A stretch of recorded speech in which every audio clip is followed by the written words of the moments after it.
Easy doing. There. No. Down there. What? Down there. Hello. Every time we walk away, the voice gone. Would you be so used to like that? Pretty much a big knockdown ginger or something. Yeah, that. There was Phil. It's Phil. Straight down the end, alright? Down your end. See? You're there. Bringing new equipment in the store. Yeah. Sort of green and vegetated looking, isn't it?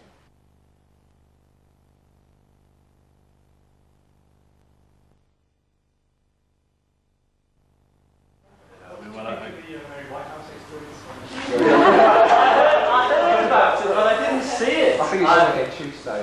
Is it really? I heard about it. I suppose you should be flattered, really. They said that, you know, there's only one thing worse than being talked about, that's not being talked about. So I don't think it's flattering. I mean, I do. I dance awfully. It's really embarrassing. If I see film of myself, I'm like, That's a major point. Everyone says, "Oh, did you see him dancing? He looked terrific, you know, walking around the stage and everything." I couldn't stand still now. I mean, that's the problem is. I mean, I'm getting older now. And the brain still says, gotta go, gotta go. And the legs go, what? You know, it's like, I mean, I really was hurting last year. Yeah. I actually changed my dancing style as the year went on, because at the end of the first British tour in July, the last gig in Liverpool, I was in agony, really killing me. And then as the year went on, I actually modified my dancing style, so I wasn't, basically it's jumping up and down. That's what kills me, because I get like shin splits all up here, which is, I'm told, it's the muscle tearing off the bone, which sounds really repulsive. So I mean, that's why I always have to wear, like, you know, Reebok shoes and things. So I'm still going to do that. I mean, I always thought, I didn't think I'd be playing live, you know, for 12, 13 years. I always thought that I probably would have stopped by then. Yeah. But I don't know, I keep saying to myself, well, I'm 33 now. Can I see myself still doing it at 40, 45? Am I still, you know, I mean, Yeah. I don't know. I just think it's undignified, you know, the older you get to still be dancing stupid. So, hello, we're missing you. What's been your favourite tour? You mean for a whole album or just places we tour? I just sort of, you know, amazing album. I think every tour is different. Honestly, the Sugar Tax tour was great because I was just so nervous. I didn't know whether people would come to the gigs, and when they did, whether they liked the new bands compared to the old bands. So it was that last tour was just. I mean, you should have seen it the first night when we came off stage at the Oxford Apollo. It was just, we just went mad. It was just so exciting. It was just relief, because we were really under-rehearsed. We didn't have time to rehearse. We got on stage and it worked. We came off stage, I ended up with like my arm ripped to pieces because we were all fighting Nigel in the dressing room. Nigel always gets beaten up whenever we're happy. And I smashed my arm on the dressing room. So that was a great tour.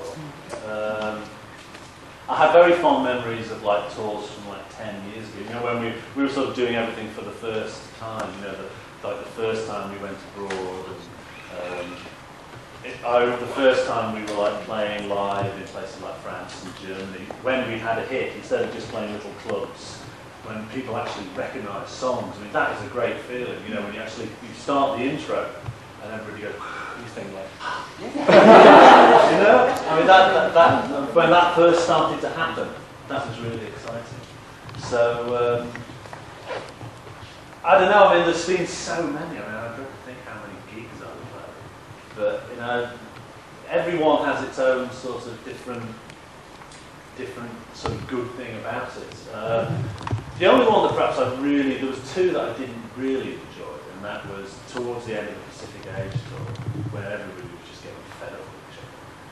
And in America, in 1988, when we supported the Depeche Mode, I didn't enjoy that tour very much. But other than that, I really enjoy touring. I mean, it's possibly my favourite part of the year after the writing. I love writing and I love touring.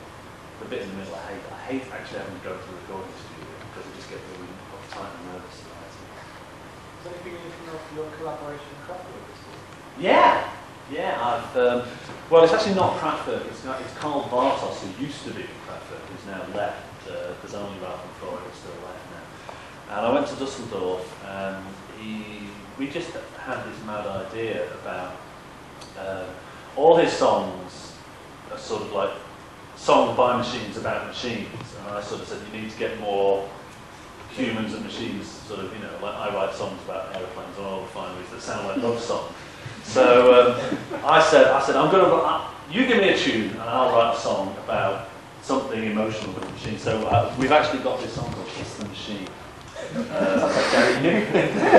that kind of idea. It's actually about having sex with robots. And it's really good. He's very happy with it. So it's probably going to be on his album. The band is called Electric Music. And if it isn't, it'll be on my album because I really like it. So that did work out. Did you see Kraftwerk at all last year?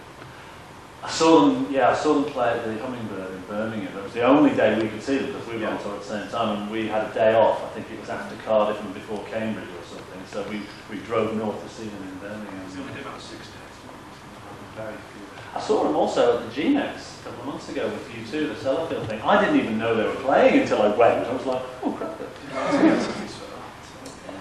So we had contact, you see, we got this back door. I still have to pay money, because it was for charity. But so I really, I'm hoping it's going to be a new Kraftwerk album. Because nobody wanted to do Neonlights last year. Kraftwerk didn't do it. Well, the problem was I didn't do it because I thought they'd be doing it. It's still possibly my favourite Kraftwerk song. It's just, because everything was played by hand, we had no computer, no sequencer. Everything was sort of, and it's just, listen to it now, and it's all sort of totally out of time, everything's like that. So you can make it sound a bit more new. Well, yeah, I mean, that is its charm, I mean, it was virtually recorded in the garage, I mean, we built the studio in 3 weeks and recorded it in 2 weeks, and it sounds like it, but now that's the charm of it, so I wouldn't go to remix it. I mean, every time you hear a song when it's being redone, even by the person who did it, I think they mess it up because you remember fondly the old song. You always think, oh yeah, that brings back memories. And then you hear a new version, and it's like, they messed it up. So. No, you did a good version of Julia's song, the brass. That was just an accident. Because when we were rehearsing with the Weir brothers, we started playing Julia's song, and they didn't know the song. They thought it was a jam, so they just started playing along, and we thought, oh, that's interesting. So that was just an accident. It wasn't intentional. Why are you doing any more soundtrack work? I might do in the future. At the moment, I'm just really busy trying to make R&D albums. I quite enjoyed that, but it'll have to wait. Will that track never see the day of life? Like they? I don't know. I mean, we did when we released Call My Name. We did inquire because a lot of people had said, they'd like to hear it. And in the short answer from the BBC was, oh, we own it, or lots of legal problems, red tape, blah, blah. So we just thought we haven't got time for that. I might look back into it, because it was nice melody. If I had another chance, I'd remix it, but I wasn't very clear where it sounded come out and tell them, at least the tune was good. What do you feel about Well, it's not my version of it. It's actually it's a song called Resist the Sex Act, which I was working on when that came out, and since it's got lots of sort of grunting and groaning, I thought, well, I can't do that now. And again, the record company was being iffy about it. I have a lot of problems. So what I just left it, and in fact today I'm working on it. I never had any vocals on it. Mainly just instrumental, and I'm actually working on it today, trying to have some vocals. So I don't know. I mean, some songs just last for years and years, like Liberator. Just I've always got them kept on the idea, and we'll see what happens. I mean, one song which is definitely on this album is Heaven Is. That's only taken 8 years, you know. So I've done about 7 different versions of it, and I finally got one that I think works. I always liked the idea, I just always did really crap recordings of it, so now I've got one. If it doesn't turn up on this album, they don't want to test it. You forgot the words to Talking About It. I always so I remember them less often than I forget. What you should do. I've swept them off though by the time I get because Talking Loud and Clear is always after Made of All. So it's like no, it's I don't know. If I knew why I danced like that, I'd stop it. I met a guy a week ago. He said that he used to go to Atmosphere when you were a teenager, and like everyone would stare at you on the dance floor and go, "Wow, isn't he wonderful?" I did used to go there sometimes. I used to go. Well, before it was called Atmosphere, and then when it was called Atmosphere, and the last time I went there was New Year's Eve 1980. But so by that time I stopped going to clubs and stopped dancing because it just got embarrassing, because then people would recognise you, and you just thought, I don't want people to look at me, so you just go hide in the corner with a drink instead. So just, even if you dance, even when I dance okay, I still don't like to dance in public. He doesn't like to dance in public. No, in a club, it's different. It's different. Believe me, in my head, It's not bad. I don't know any other way to do it on stage. I think people would get really pissed off if I didn't do it on stage. If I stood still, everybody would go, "Oh, we want a refund." Do you still like Joy Division? Yeah, still listen to that. I don't think so now, but yeah, I think that the difference between the first album and Organisation was definitely some influence by Joy Division. It was quite amazing to see them. I thought they were okay live when we used to play with them, but when I heard their first album, then it really made sense to me. I've got another question. Okay. Have you listened to any of the listening hall stuff?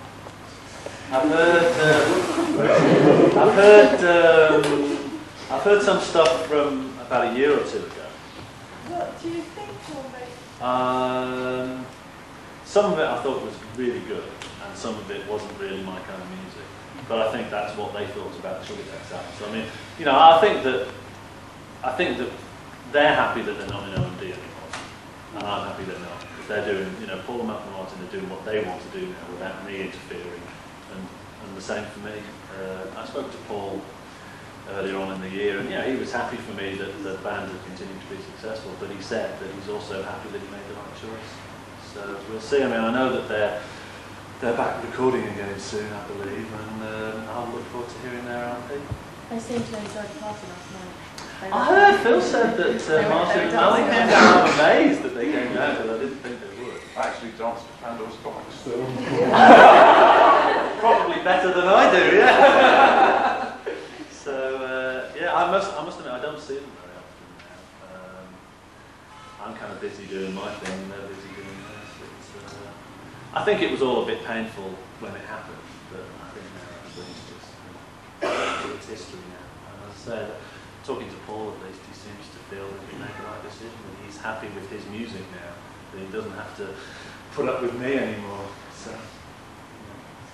You get most of your ideas for songs here, or do you get from other places and then come here and record? I come here, I just record here, I don't write it. I've got another small place in town where I work, which is sort of, I did most of the last album there as well. So it's a nice, funny place. It's got no windows, it's a tiny room, and it's like just being in jail for 10 hours a day or something, but at least you keep your mind focused, you're not looking out the window thinking, well, I'll do something else. So.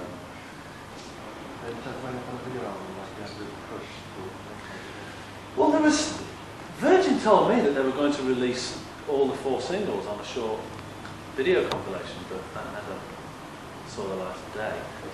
Like in the studio, so it might have to wait until like the best of part 2. I'm going to do a second lot of video singles. The whole problem with making videos live videos, they just make a mess of the gig. You know, you have to have extra lights for the cameras and everything, and you just feel uncomfortable because the camera's there. You know, keeps distracting you from the audience and what you're doing. And making a film like Crush the movie, it's just such a lot of work. And to be honest, not many people really want it. You know, I mean, okay, maybe everybody here would like to have a copy, but they're not going to sell that many. And since, you know, just purely on a financial level, it probably cost you $100 grand to make, and you're not going to sell many. It's just not worth it. Also, the one that we filmed at Hammersmith Odeon was a disaster.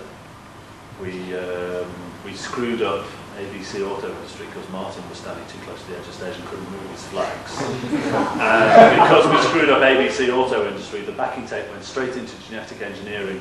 Malcolm picked up his headphones at the wrong point, picked up the wrong click, and started playing half a beat late, and so the whole of genetic engineering was completely out of time. So, I mean, because in those days we were so embarrassed we wouldn't stop the tape and start again, whereas now, I don't know if anybody saw us at Nottingham, for example, when we screw up we just go, stop, thank you, alright, wind the tape back, start again. What music do you like to listen to yourself? And do you ever listen to your own music? I listen to my own music, basically just to compare, you know, because you listen to old stuff and go, you know, what was good about this, what was bad about this, and how did I do that, because you forget. I don't really buy much to listen to at home, but then I'm listening to music for, you know, 8 hours a day or something. When you go home, the last thing you really want to do is actually sit down and listen to. I watched MTV and I listened to the radio just to find out what's happening. I like the Rhythmics and Annie Lennox. I love the KLF. And then just, you know, bits and pieces. I mean, what I actually listen to at home, when I do listen to it, is like religious choral music. And then I sample it and stick it on things like Walk Tall and things like that. So where do you get that from? Highway? No, I go to, there's a specialist store in town that sells sort of classical.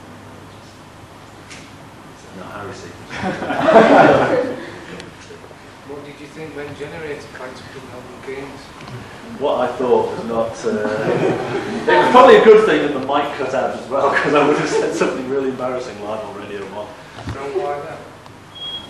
I think a lot of people here will know that I'm not really a big fan of live things, because I tend to think like you're playing live for that audience that night, and when you take the recording away, it's out of context. And it always sounds, I don't know, I always find that OMD, when you mix it from live, because it's always been simplified, it usually sounds crap. I don't like live. What did you put yourself on with breakfast? Sorry? What did you put yourself on when you fell over with breakfast? Oh! How was it ridiculous? It looked like watching my hours. Yeah, it was. I've got a scar to prove it now. I was going to jump on Nigel's riser, and I just missed it. And the top of his riser was like a grating like this, so that the light can shine through it. But it's like industrial grating that's like metal, and it's made of great, but it's cut and twisted. So the top is actually really sharp. And I just went like that, and it was just like putting your hand on a knife. And it was so deep that I didn't feel it. You know, you don't feel really bad. I didn't feel it. I was dancing around. I sort of looked at it. And I looked at the audience, and people going like this. I say it didn't hurt at all. I mean, it never, in fact, hurt, even after, you know, stitches and everything. But the problem was having to have it bandaged up, because I could just play the bass, but the bandage kept getting caught in the bass, and there'd be times when I sort of like couldn't get my hand off the guitar, you know. It was really frustrating. So that's why I cut it off. I should have to wear gloves or something. Is Nigel going to behave himself? I think not, probably. I think towards the end of the tour, I think we were beginning to get a bit stupid. We were beginning to have water fights all the time, and there was water everywhere, and we just had to calm down a bit. But I didn't know what he was like. I mean, I'd never worked with him before, and on telly he's usually reasonably serious. And because I'm standing at the front, and I can't see what they're doing behind me, you know. And it was only sort of after a couple of weeks people started to say, "Oh, Nigel's great." And I'm like, "Oh, great, yeah. You should see what he's doing behind you." And I'm like, "Oh, yeah, what?" So I started to like, I was like, And then I realised, you see, because he was the one who was like the musical director. He had to get it all organised. So since he was in charge, he basically picked all the fun things to do and gave Phil all the hard parts, the boring things. So like when you're playing a song, Abe's thrashing away, and Phil's got to like play all the chords and things. So he's constantly got his hands on the keyboard. So Nigel just plays the melody, and then nothing. He just goes, and then he goes down, waving at all the girls in the audience. So he just made it easy for himself. He gave himself all the simple things to do. And poor old Phil's like this. What goodness. Yeah, that was in Bristol, very happy. He wore one on stage. Shirt. I nearly died. He called me over and started unbuttoning his shirt. He had a bra on, thrown on stage the night before in Cambridge. I don't know who it was. I always miss things like that. I'm so busy jumping around, and you look down and you say, "Oh, a bra's come on stage." Oh, where did that come from? You never see anybody topless, long gone by the time I look up. I think good enough, it's taking emphasis away from these sort of things. I like it. Man all the time. I like it. I mean, that's one of the things why I liked having the Weir brothers, because there was more than just me to watch. So it's nice that Nigel, I mean, it suits his personality. I mean, if you could get rid of me, he'd be the singer as well. But it's good because I don't feel like everybody has to watch me all the time now. And so it suits him, it suits me, and it works really well. That's just his personality, I mean, like in the old days, like Paul and Martin were very much kind of quieter and shyer, and they just played the keyboards and got on with it. So I quite like having Nigel being able to sort of like jump around. Although he does, I mean, sometimes he plays so bad. So in love, Milton Keynes. So in love. I mean, Milton Keynes. It was either Dreaming or So in Love. The piano playing was it? I thought it was Dreaming. It was so bad. It was just like playing all these like jazz chords and things. And if you took the rest of the band away, it would sound great. But it's like, and Phil's trying to play the melody, and his melody sounds totally out of tune, because of what Nigel's doing. And then Nigel starts going, make it like it's Phil's fault, Phil's playing perfectly, but because Nigel making him sound out of tune. One more question, and then I'm going back to work. Yeah, I do know that you've been #1 in Berlin with Then You Turn Away. No. Really? Yes, then yes. Yeah. Well, I mean, I know it did quite well in Germany in certain areas. I didn't know it was #1 in Berlin. It's still in the chart. Really? Yes. I like that song. I mean, I don't know what happened in Britain with Call My Name and Then You Turn Around. One day I'll have a post-mortem and find out. We never could hear Then You Turn Away on the radio. No, it didn't seem to be playlisted. No, I mean, in hindsight, the theory is that you have like 2 up-tempo songs, and the third one is a ballad to kind of spread your audience wider. But in practice, our third singles always seem to die a death, apart from Made of Order, which was the third one. I don't know, I think I should stick to releasing 2.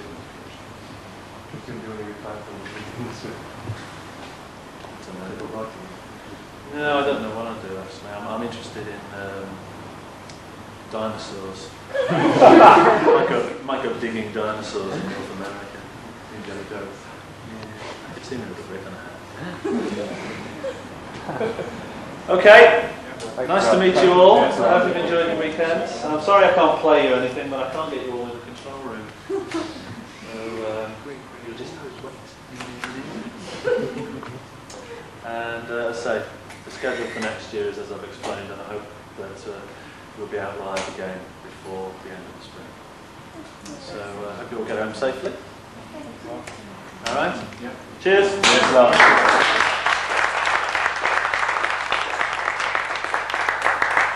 It's all yours again, Mr. Marsh, Mr. Driver. If you want, before you leave, you can do a lap of